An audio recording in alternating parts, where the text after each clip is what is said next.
Hi everyone, welcome back to Corporate Decoder. Ever feel like companies are speaking a different language? Today, we're cracking the code on a recent filing by 5th District Bancorp.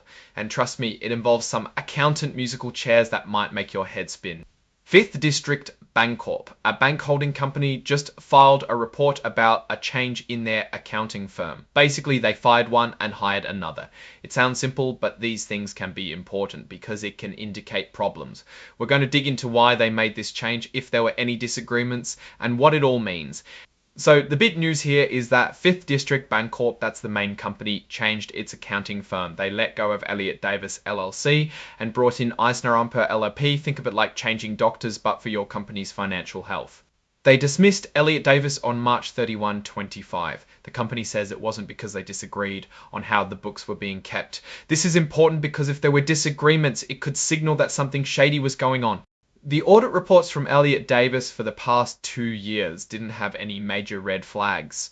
There were no bad opinions or disclaimers, which is a good sign. It means Elliott Davis didn't find any big problems with the way 5th District was reporting its money situation. During the last 2 years, and even up to the day they were fired, there weren't any reportable events.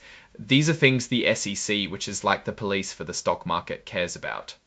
Reportable events are serious issues that the accounting firm would have to tell the SEC about. The lack of these events suggests there were no major hidden problems. 5th District Bancorp even asked Elliott Davis to write a letter to the SEC confirming they agree with what the company is saying about why they were fired. This letter, which is included in the filing, is a way of saying, hey, we're all on the same page here. Now, let's talk about the new accounting firm, Eisner-Amper.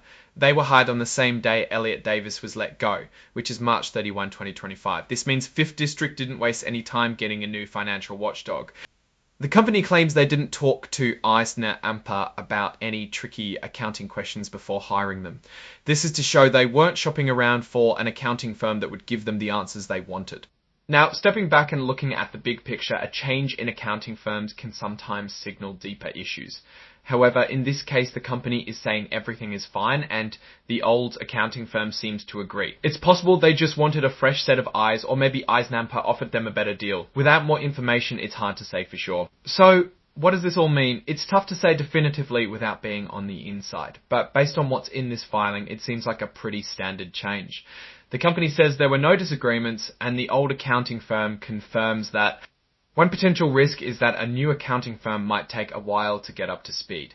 They'll need to learn the ins and outs of 5th District's business, which could lead to some temporary bumps in the road. Overall, based on this report, 5th District Bancorp seems to be in a stable position. Of course, it's always important to keep an eye on these things and see how they play out over time. Thanks for watching. If you found this Corporate Decoder breakdown helpful, be sure to like, comment, and subscribe for more deep dives into the world of corporate filings. See you next time.